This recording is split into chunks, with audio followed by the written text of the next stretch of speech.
Hello everyone. इस channel के ऊपर हम लोग एक वीडियो लेक्चर सीरीज देख रहे हैं जिसका नाम है कॉन्सेप्ट टॉक। कॉन्सेप्ट टॉक में हम लोगों ने इलेक्ट्रोस्टैटिक्स को स्टार्ट किया था। इलेक्ट्रोस्टैटिक का ऑलमोस्ट पार्ट हम लोग कंप्लीट कर चुके हैं। बीच में है थोड़ा सा बचा हुआ इलेक्ट्रिक कैपेसिटेंस वाला पैरेलल प्लेट कैपेसिटर, मैंने इससे पहले पढ़ा दिया था। अब समय को वेस्ट ना करते हुए इस टॉपिक को मैं कंप्लीट कर देता हूं। Then after we will study about current electricity and numerical problems. Now last lecture में हम लोगों ने इलेक्ट्रिक कैपेसिटर के बारे में पढ़ा था, पैरेलल शीट या पैरेलल प्लेट कैपेसिटर के बारे में पढ़ा था। जबकि प्लेट के बीच में कुछ भी नहीं होता है, एयर या वैक्यूम माना जाता है। अब हम यहाँ पर एक और डेरिवेशन देखते हैं कि जब प्लेट के बीच में कंप्लीटली डाइलेक्ट्रिक मटेरियल या कोई भी मटेरियल भरा होता है, फिल्ड होता है, तब हम यहाँ पर एक हेडिंग बनाते हैं, capacitance of parallel plate capacitor, capacitance of parallel plate capacitor when dielectric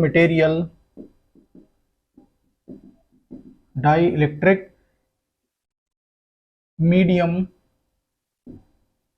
filled between the plates completely।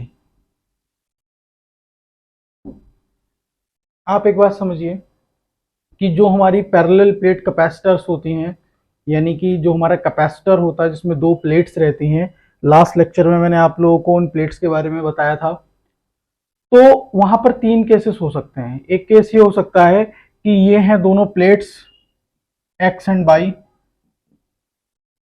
इन दोनों के बीच की जो डिस्टेंस रहती है वो डी रहती है। इस पर प्लस का चार्ज रहता है और इस पर माइनस का चार्ज रहता है। ये वाली प्लेट जो है वो अर्थ से कनेक्टेड रहती है, ये अर्थ है। लास्ट लेक्चर समझा चुके हैं, अगर किसी ने वो लेक्चर नहीं देखा है तो पीछे समझिए, वरना ये मुश्किल से ही समझ आएगा। तो यहां पर तीन कंडीशन बन सकती हैं। पहली कंडीशन ये हो सकती है कि यहां पर इन प्लेट्स के बीच में कोई भी मटेरियल ना हो, जैसा कि हम लोगों ने लास्ट लेक्चर में किया था। दूसरा केस ये हो सकता है कि इनके बीच में कोई मटेरियल कंप्लीटली भर दिया जाए, कंप्लीटली फिल्ड कर दिया जाए, जो कि अब हम पढ़ने वाले हैं। एक ये भी कंडीशन हो सकती है कि डाइलेक्ट्रिक स्लैब हो, पट्टी हो, मतलब थोड़ी जगह में डाइलेक्ट्रिक मटेरियल आ जाए और थोड़ी जगह वैकेंट रह जाए। तो इस वाले केस को देखते हैं। यहां पर हमने कंप्लीटली एक डाइलेक्ट्रिक मटेरियल को भर दिया है जिसका कांस्टेंट कितना है, के है, यानी कि रिलेटिव परमिटिविटी या डाइलेक्ट्रिक कांस्टेंट कितना है, के है। तो डेफिनेशन वही रहेगी, let a parallel plate capacitor which have two plates x and y of same cross section area A, they are separated by d distance, plate y is connected to earth। इसके बाद में बोलेंगे a dielectric material of constant K is completely filled between the plates। यहां तक इस तरीके से ये डेफिनेशन, जो बच्चे नोट्स बना रहे हैं एकेडमिक्स वाले, वो लोग इस डेफिनेशन को अपनी कॉपी में नोट डाउन कर लें। देन आफ्टर हम इसकी कैपेसिटी निकालेंगे। तो कैपेसिटी निकालने के लिए मैंने आप लोगों को बताया था, कैपेसिटी निकालने के लिए सबसे जरूरी चीज होती है पोटेंशियल। कैपेसिटी का basic formula Q equal to C upon V होता है। पोटेंशियल सबसे जरूरी चीज होती है। अगर पोटेंशियल डायरेक्टली नहीं मिलता है तब हम इलेक्ट्रिक फील्ड फाइंड करके पोटेंशियल ग्रेडियंट की डेफिनेशन लगाकर पोटेंशियल फाइंड करते हैं। ठीक है, तो हमें प्लेट की वजह से इलेक्ट्रिक फील्ड पता होती है। Electric field E equal to sigma upon epsilon naught K. Last lecture में हमने देखा था यहां पर सिग्मा अपॉन एप्सिलॉन नॉट था, बट अब sigma upon epsilon naught K होगा, क्योंकि हमें एक बात मालूम है, फर्स्ट लेक्चर से एक बात मालूम है कि डाई इलेक्ट्रिक मटेरियल आने से इलेक्ट्रिक फील्ड भी वीक होती है और फोर्स भी वीक होता है। तब ये रहेगा। अब यहां से पोटेंशियल ग्रेडियंट की डेफिनेशन अगर हम लगा दें E equal to V upon D, तब हमारे पास V equal to E D होगा। और अब हम इसमें E की ये वैल्यू पुट करने वाले हैं, तब हमारे पास sigma D epsilon naught K होगा। और हमें मालूम है कि यहाँ पर जो सिग्मा है वो सरफेस चार्ज डेंसिटी है, और सरफेस चार्ज डेंसिटी कितना होता है, sigma equal to Q upon A, यानी कि चार्ज अपॉन एरिया। इसको पुट करने के बाद हमारे पास जो वैल्यू मिलेगी वो ये होगी क्यू डी एप्सिलॉन नॉट ए और के। मैंने आप लोगों को बताया था, जैसे ही V मिल जाता है आप ये वाला फॉर्मूला लगाएंगे, कैपेसिटी आपके पास आ जाएगी। इलेक्ट्रिक कैपेसिटी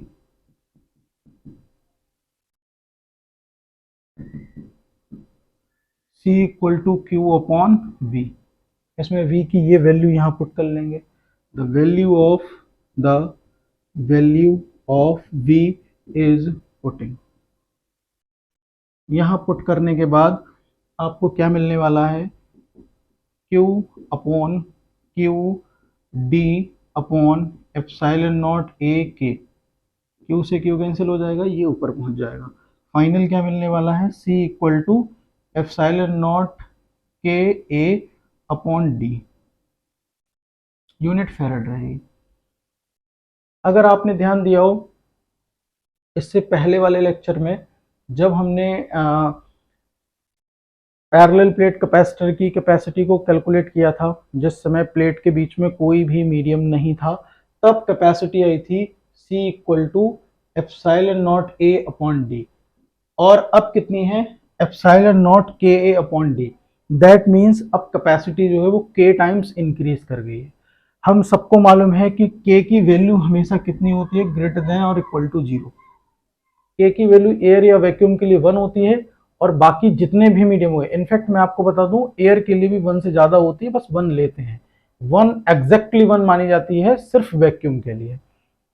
तो k की वैल्यू हमेशा अगर 1 से ज्यादा होगी, दैट मीन्स कैपेसिटी जो है वो डाई इलेक्ट्रिक मटेरियल फिल करने से इंक्रीज होगी। बहुत बार ये क्वेश्चन पूछा जाता है वेरियस एग्जामिनेशन के अंदर कि जब डाई इलेक्ट्रिक मटेरियल को भर देते हैं बिटवीन द प्लेट्स तो उसका इंपैक्ट क्या होता है। तो इंपैक्ट बेसिकली इतना होता है कि उसकी कैपेसिटी इंक्रीज होती है।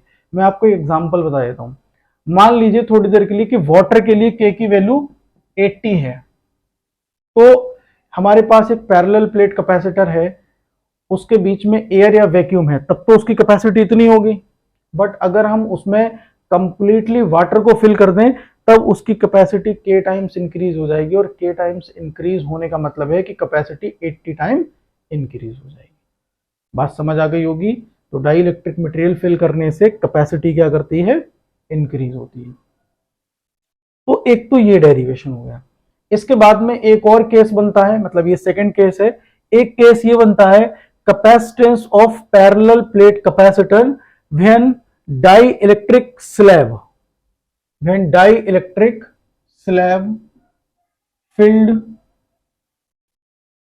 filled between the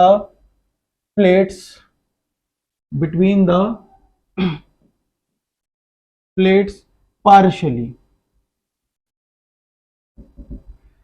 मतलब इस केस में क्या होगा, जो डाई इलेक्ट्रिक मटेरियल है वो कंप्लीटली फिल ना हो करके पार्शियली फिल होगा, मतलब थोड़े से मीडियम, थोड़ी से प्लेस में स्पेस में फिल्ड हो जाएगा।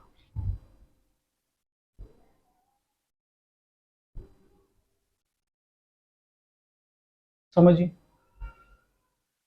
ये है हमारे पैरेलल प्लेट कैपेसिटर। भाई ऐसे रखी हुई है प्लेट इस तरीके से, तो फिर आपको ये वाला हिस्सा दिख रहा है, ऐसे नहीं रखी हुई, ये वाला एरिया अंदर की तरफ है, ये उसका क्रॉस सेक्शन एरिया। ये एक पैरेलल प्लेट कैपेसिटर की दो प्लेट्स हैं, इसका नाम है एक्स, इसका वाई है। दोनों प्लेट्स आइडेंटिकल हैं। आइडेंटिकल का मतलब है दोनों के जो क्रॉस सेक्शन एरिया है बिल्कुल सेम रहेंगे। दोनों के बीच की जो डिस्टेंस रहेगी वो डी रहेगी। प्लेट बाई को कनेक्ट कर देंगे अर्थ से, ये है अर्थ। इस पर प्लस का चार्ज रहता है, इस पर माइनस का रहता है। यहां पर एक डाई इलेक्ट्रिक स्लैब हमने यहां फिल्ड कर दी, ये, और इसका जो कांस्टेंट है वो के है। ठीक है, इस स्लैब की कुछ ना कुछ चौड़ाई होगी, थिकनेस होगी। इसकी थिकनेस मान लीजिए कि टी है। अब देखिए, एक पैरेलल प्लेट कैपेसिटर है एक्स वाई, उसकी दो प्लेट्स हैं, दोनों प्लेट का क्रॉस सेक्शन एरिया ए जो है वो बिल्कुल ही इक्वल है, दोनों में कोई अंतर नहीं है। दोनों प्लेट्स एक दूसरे से डी डिस्टेंस पर हैं। प्लेट वाई को अर्थिंग कर रखा है, अर्थ से जोड़ रखा है। इन दोनों प्लेट के बीच का जो स्पेस है उसमें टी थिकनेस की एक डाई इलेक्ट्रिक स्लैब, एक पट्टी रखी हुई है किसी भी डाई इलेक्ट्रिक मटेरियल की। आप ऐसे समझ लीजिए कि प्लेट है और बीच में थोड़ा सा ग्लास की एक पट्टी, कांच की एक पट्टी रख दी गई है, उसकी कुछ मोटाई है टी, थिकनेस है टी। तो डेफिनेशन तो बन गई। Let a parallel plate capacitor which have two plates X and Y of same cross section area A. They are separated by distance D. Plate Y is connected to earth. A dielectric slab of thickness T and constant K is placed between the plates as shown in the diagram. अब आपको एक बात समझना होगी कि यहां पर दो चीजें हैं, इस वाले स्पेस में और इस वाले स्पेस में क्या है, एयर है, जबकि यहां पर कोई मीडियम है। मैंने आप लोगों को गॉस थ्योरम वाला चैप्टर जब पढ़ा रहा था, गॉस लॉ वाला, वहां पर भी मैंने आपको बताया था, जब प्लेट का इनफाइनाइट डिमेंशन की प्लेट के लिए इलेक्ट्रिक फील्ड को कैलकुलेट कराया था, तब मैंने आपको बताया था कि जो प्लेट होती है उसके चारों तरफ, उसके आसपास जो है इलेक्ट्रिक फील्ड जो है वो यूनिफॉर्म होती है, उसका डिस्टेंस से कोई मतलब नहीं होता है, जितनी इलेक्ट्रिक फील्ड यहां होगी उतनी यहां होगी, बट मीडियम से फर्क पड़ता है, डिस्टेंस का फर्क नहीं पड़ेगा। जीरो होगी, एकदम जीरो हो जाएगी, या तो फील्ड होगी तो सब जगह बराबर होगी, नहीं होगी तो जीरो होगी। तो यहां पर हमारे पास दो चीजें हैं, एक एयर है और एक कौन है, डाइलेक्ट्रिक स्लैब है। देखिए डी टोटल डिस्टेंस है तो एयर डी माइनस टी में होगी और टी में कौन होगा, डाइलेक्ट्रिक स्लैब होगी। तब हम यहां पे लिखते हैं इलेक्ट्रिक फील्ड इन एयर। तो E1 कितना हो जाएगा, sigma upon epsilon not, same ही रहने वाला है। पोटेंशियल, इलेक्ट्रिक पोटेंशियल जो है वो एयर में कितना होगा, V1 equal to E1 into D, यानी कि डिस्टेंस, तो डिस्टेंस होगी D माइनस टी। यहां से अगर हम वैल्यू पुटअप कर लेते हैं तो ये कितना होगा, sigma D minus T upon epsilon not. ये इलेक्ट्रिक पोटेंशियल होगा एयर में। अब हम देखेंगे इलेक्ट्रिक फील्ड इन स्लैब। तो जो स्लैब में इलेक्ट्रिक फील्ड होगी वो E2 होगी और वो सिग्मा अपॉन एप्सिलॉन नॉट के होगी।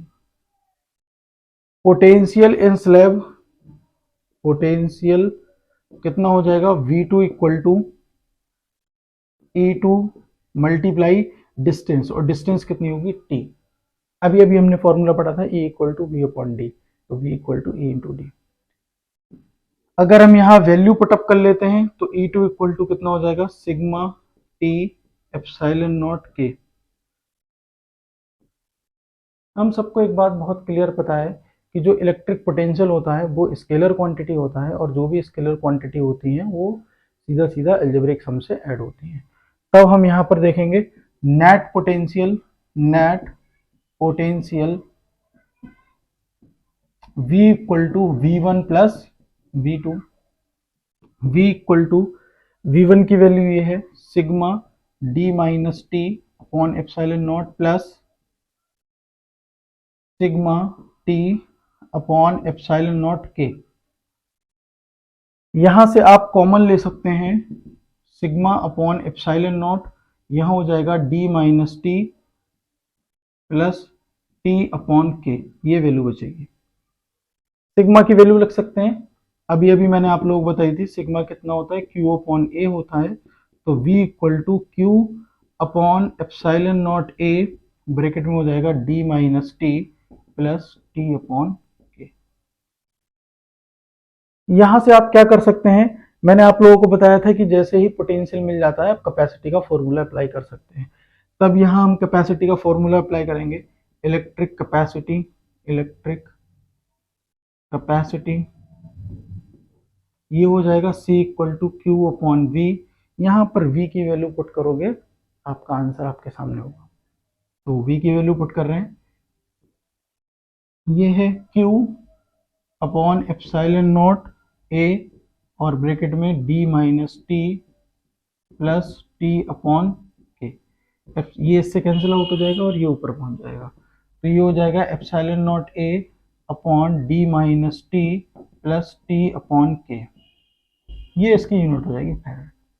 क्वेश्चन यहाँ भी राइज होता है कि यहाँ पर डाइलेक्ट्रिक स्लैब रखने से फायदा क्या होता है, तो फायदा ये होता है कैपेसिटी इंक्रीज कर जाती है। आपसे जब भी ये क्वेश्चन पूछा जाए कि जब भी प्लेट के बीच में डाइलेक्ट्रिक मटेरियल रखा जाएगा तो उसका बेनिफिट क्या है, तो आंसर हमेशा आपको यही करना है कि कैपेसिटी इंक्रीज कर जाएगी, जब भी आंसर यहीं पर होगा। अगर मान लीजिए कि जो प्लेट्स हैं उनमें सॉरी जो प्लेट है उनके बीच में एक डाइलेक्ट्रिक स्लैब ना होकर के बहुत सारी डाइलेक्ट्रिक स्लैब है, मान लीजिए यहाँ पर एक और है, इसका कैपेसिटेंस K2 है और इसकी थिकनेस T2 है, इसकी T1 है, एक और है, मतलब बहुत सारी हैं। तब बहुत सारी जब प्लेट्स होंगी तो उनके लिए जो कैपेसिटी होगी वो ये होगी epsilon naught A upon D minus T1 T2 dot dot dot Tn, और इसके बाद में ये हमारा ब्रैकेट में आएगा, प्लस करना पड़ेगा T1 upon K1 T2 upon K2 dot dot dot, मतलब जितनी भी प्लेट्स हो उसको जोड़ना पड़ेगा। आप इसको एक बार आराम से देख लीजिए।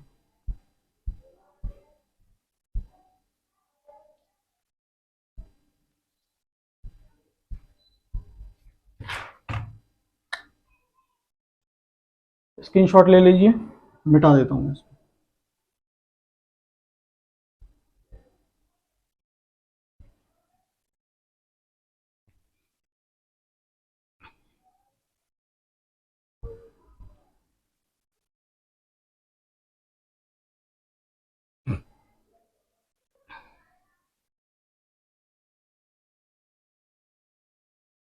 इसके बाद एक टर्म है कि combination of capacitors. Combination of capacitor का मतलब जिस तरीके से आपने 10th क्लास में कॉम्बिनेशन ऑफ रेजिस्टेंस पढ़ा होगा, रेजिस्टेंस के कॉम्बिनेशन में सीरीज कॉम्बिनेशन और पैरेलल कॉम्बिनेशन पढ़ते हैं हम लोग, इसी तरीके से हम यहाँ पर कैपेसिटर के कॉम्बिनेशन भी पढ़ते हैं, इसमें सीरीज और पैरेलल कॉम्बिनेशन होता है।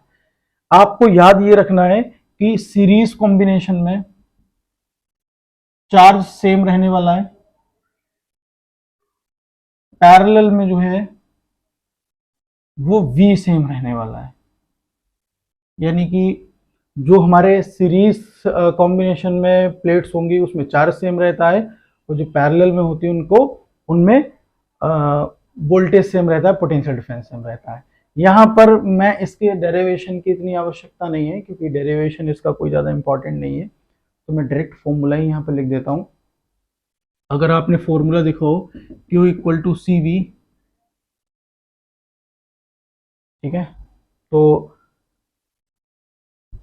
C equal to Q upon V. आप अगर ध्यान से देखें इन सीरीज अगर हम सीरीज में इक्विवेलेंट कैपेसिटेंस देखें, जैसे मान लीजिए बहुत सारे कैपेसिटर हैं, ये है, ये इस तरीके से सीरीज में ऐड कर रखे हैं, ये ए है और ये बी है, इसके बीच में कुछ कैपेसिटर हैं C1 C2 और C3, तो इन सब पर चार्ज तो सेम ही रहने वाला है, Q Q Q, और पोटेंशियल इनके अलग अलग होंगे इस तरीके से, ठीक है। तो अगर आप इस फॉर्मूले को देखो तो कैपेसिटेंस जो है वो वोल्टेज के इनवर्सली प्रोपोर्शनल है, ठीक है। तो यहां पर जो कैपेसिटी आएगी इक्विवेलेंट कैपेसिटी जो आएगी वो 1/C equal to 1/C1 1/C2 और 1/C2। अच्छा, इसके आगे अगर कुछ है तो उसको ऐड कर लेंगे, इस तरीके से आएगी। हालांकि रेजिस्टेंस में ये उल्टा होता है, रेजिस्टेंस में ये पैरेलल का फॉर्मूला होता है 1/R equal to 1/R1 plus 1/R2 plus 1/R3 करके, लेकिन यहाँ पर थोड़ा सा उल्टा है। इसके डेरिवेशन की आवश्यकता नहीं है, छोटा सा डेरिवेशन है, अगर आपको कभी जरूरत पड़ती है तो आप मुझसे कहिए, मैं डेरिवेशन करा दूंगा। दूसरा, इन पैरेलल आपको इंपॉर्टेंट बात ये रखना है कि सीरीज में चार्ज सेम रहता है, पैरेलल में पोटेंशियल सेम रहता है। तो हमारे पास तीन कैपेसिटर हैं जिनको हमने इस तरीके से जोड़ रखा है, इस तरीके से, ये C1 C2 C3। तो जो इक्विवेलेंट कैपेसिटी होगी वो C equal to C1 plus C2 plus C3 और डॉट डॉट डॉट जितना भी होगा आप उस उतने को यहां पर ऐड आराम से कर सकते हैं। तो ये सीरीज और पैरेलल है, इनको समझना इसलिए जरूरी है क्योंकि हम इनका न्यूमेरिकल प्रॉब्लम सॉल्व करते समय इनका यूज करने वाले हैं। ठीक है,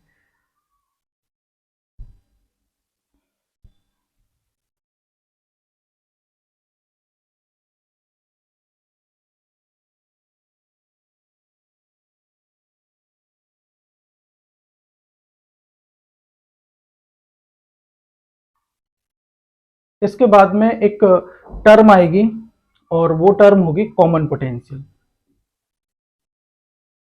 कॉमन पोटेंशियल, कॉमन पोटेंशियल क्या होता है? बेसिकली मान लीजिए कि हमारे पास ये दो कंडक्टर हैं, इसका नाम A है, इसका B है, इसकी कैपेसिटी C1 है और इसकी कैपेसिटी C2 है।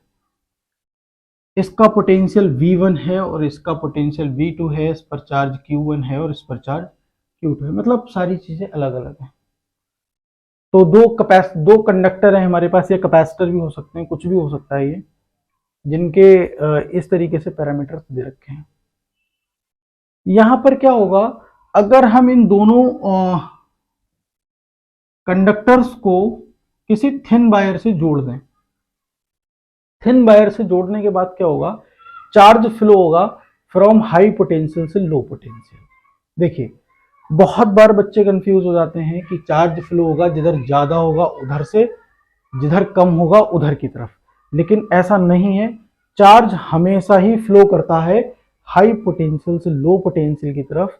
इसका सिंपल मीनिंग है कि जिसका पोटेंशियल ज्यादा होगा उधर से फ्लो करेगा इधर की तरफ, जिसका पोटेंशियल कम होगा। चार्ज का मतलब नहीं है। इंपॉर्टेंट बात, कब तक फ्लो करेगा, जब तक के दोनों के पोटेंशियल इक्वल ना हो जाए, सेम ना हो जाए। ठीक है, तो डेफिनेशन बनाते हैं। When we join two conductor with a thin wire then charge always flows from high potential to low potential until and unless their potential become equal. This equal potential is called common potential. कुछ समय के बाद क्या होने वाला है, इनकी capacity में कोई चेंज नहीं आएगा, लेकिन इनके पोटेंशियल बिल्कुल सेम हो जाएंगे। अगर सेम नहीं होंगे तो चार्ज फ्लो करता रहेगा either from A to B और B टू A, जिसका भी पोटेंशियल ज्यादा होगा। चार्ज बदल जाएगा, Q1 डैश हो जाएगा, Q2 डैश हो जाएगा। लेकिन आपको एक बात यहां समझना चाहिए कि भले ही चार्ज A से B गया है या B से A आया है, इस पूरे सिस्टम के अंदर यानी कि AB सिस्टम के अंदर चार्ज का कोई भी लॉस नहीं हुआ है। चार्ज जितना था उतना है, यानी कि चार्ज कंजर्व रहेगा। तो हम यहां पर एक बात समझेंगे कि इन द इवेंट ऑफ अच्छा इसको रीडिस्ट्रीब्यूशन ऑफ चार्ज भी कहते हैं। ये जो इवेंट मैंने यहां बना रखी है इसको रीडिस्ट्रीब्यूशन ऑफ चार्ज भी कहते हैं। तो रीडिस्ट्रीब्यूशन ऑफ चार्ज में जो चार्ज है वो कंजर्व रहता है, वो चेंज नहीं होता है। तब यहां से हम क्या देख सकते हैं, Q1 dash plus Q2 dash की वैल्यू वही होगी जो Q1 प्लस Q2 की होगी। फिर से समझें, जब भी दो कंडक्टर जिनके पोटेंशियल अलग अलग, देखिए पोटेंशियल सेम है तो चार्ज का डिस्ट्रीब्यूशन होगा नहीं, चाहे चार्ज कम हो, ज्यादा हो, बराबर हो, कैसा भी हो। चार्ज तभी फ्लो करता है जब पोटेंशियल डिफरेंस होता है। जब दो ऑब्जेक्ट जिनके पोटेंशियल डिफरेंट हैं उनको किसी थिन वायर से जोड़ते हैं तब चार्ज फ्लो करता है हाई पोटेंशियल से लो पोटेंशियल। और कब तक फ्लो करता है, जब तक के दोनों के पोटेंशियल सेम ना हो जाए। और इसी सेम पोटेंशियल को क्या कहते हैं, कॉमन पोटेंशियल कहते हैं। और इस इवेंट को रीडिस्ट्रीब्यूशन ऑफ चार्ज कहते हैं। अगर आपसे रीडिस्ट्रीब्यूशन ऑफ चार्ज पूछ ले तब भी यही है। और इस इवेंट में चार्ज क्या रहता है, कंजर्व रहता है। तो ये कितना हो जाएगा, C1V C2V, फॉर्मूला है ना, Q इक्वल टू CV, इसका यूज कर रहे हैं। Q1 यहां से देखिए C1V, उसका C2V, और इसका यहां से देखिए C1V1 प्लस C2V2। यहां से V कॉमन हो जाएगा तो C1 plus C2, this is C1V1 C2V2। तो V इक्वल टू कितना हो जाएगा, C1V1 plus C2V2 upon C1 plus C2। इसके बाद में आप एक और इवेंट समझ लीजिए, और वो इवेंट है electric potential energy of capacitor, electric potential energy of capacitor. तो डेफिनेशन देख लीजिए, जब भी किसी कैपेसिटर, अच्छा कैपेसिटर होगा कोई तो वो डिस्चार्ज कंडीशन में होगा, उस पर कोई चार्ज होगा नहीं। आप कंडेंसर देखे होंगे जो फैन में लगा होता है, ठीक है, उसी की बेसिकली यहाँ पर बात हो रही है। जब भी कोई कैपेसिटर होगा तो वो डिस्चार्ज पोजीशन में होगा, उसको चार्ज करने में कुछ ना कुछ वर्क करना पड़ेगा। आप जो वर्क करोगे वही कन्वर्ट हो जाएगा इलेक्ट्रिक पोटेंशियल एनर्जी का। हम लोग फर्स्ट ईयर से इस बात को पढ़ते चले आए हैं कि जो चार्ज है वो एनर्जी के फॉर्म में स्टोर हो जाता है। तब हम यहां से बोलेंगे the work done in charging a capacitor is stored in the form of electric potential energy of the capacitor। तो यहां पर बेसिक फॉर्मूला आप इसका याद रख लीजिए, हाफ CV स्क्वायर, और यहां पर हम कई फॉर्मूले इसके बना सकते हैं यहां से चेंज कर करके। इस इक्वेशन की हेल्प से हम यहां पर Q और C में फॉर्मूला बना सकते हैं, Q और V में फॉर्मूला बना सकते हैं, मतलब कई फॉर्मूले बनाए जा सकते हैं। एक तो ये बात है। दूसरी बात यह है कि जो चार्ज का रीडिस्ट्रीब्यूशन होता है, यानी कि ये वाली इवेंट, इसमें एनर्जी कंजर्व नहीं रहती है, एनर्जी का लॉस होता है। और एनर्जी लॉस का डेरिवेशन भी बहुत पूछा जाता है। मैं चाहता हूं कि वो डेरिवेशन आप खुद अटेम्प्ट करें, मैं आपको यहां पर उसका रफ आइडिया दे देता हूं। तो हेडिंग सुनिए क्या होगी, derivation of formula for energy loss in the event of redistribution of charge. Energy loss तब होगी जब यहां पर एनर्जी ज्यादा है और यहां पर कम है। दैट मीन्स यहाँ की टोटल एनर्जी से यहाँ की टोटल एनर्जी घटाने पर, सब्ट्रैक्ट करने पर आंसर कैसा आना चाहिए, पॉजिटिव आना चाहिए। तो जो एनर्जी लॉस होगी उसका फॉर्मूला मैं यहाँ पे लिख देता हूं, और मैं चाहता हूं कि आप लोग जो है इसको खुद से अटेम्प्ट करें, फाइनल मैथमेटिक्स करें, कैलकुलेट करें, और फाइनल आंसर जो है उसको बताएं कमेंट करके, या व्हाट्सएप ग्रुप तो मैं डालूंगा ही, आप व्हाट्सएप ग्रुप ज्वाइन कर लीजिए या टेलीग्राम ग्रुप ज्वाइन कर लीजिए, उस पर आप मुझे बता दीजिए, ठीक है। तो देखिए एनर्जी लॉस का क्या होगा, energy initial minus energy final. तो हम यहां से देखेंगे एनर्जी इनिशियल इन दोनों की एनर्जी होगी, तो ये कितनी होगी, half C1 V1 square plus half C2 V2 square, minus इन दोनों की एनर्जी ये फाइनल वाली होगी, कितनी होगी, half C1 V square minus, अच्छा यहां माइनस लगा देता हूं, यहां प्लस लगा लेता हूं, हाफ C2 V स्क्वायर। वहां पर V देखिए कॉमन है और कॉमन पोटेंशियल की वैल्यू ये है। आप इसको जब सॉल्व कर रहे होंगे तो शायद ये आता है 1/2 C1 C2 V2 minus V1 का whole square upon C1 plus C2। तो आप ये फॉर्मूला डिराइव कर लीजिए, मतलब जब आप इसको मैथ्स करते हैं, इसमें कैलकुलेशन करते हैं, देन लास्टली ये फॉर्मूला बनने वाला है। तो आप इसको कैलकुलेट कीजिए, ये वाला फॉर्मूला बनाइए, और यहां से आप देखिए C1 C2 प्लस है, V1 V2 में से कोई भी फर्क नहीं पड़ता कौन ज्यादा होगा, अगर अंदर वाली टर्म नेगेटिव बनी भी तो स्क्वायर उसको क्या कर देगा, पॉजिटिव कर देगा। इससे ये भी प्रूफ होता है कि एनर्जी लॉस होता है। अच्छा बेसिक क्वेश्चन हमेशा यही पूछा जाता है कि to prove that energy loss take place in the event of redistribution of charge.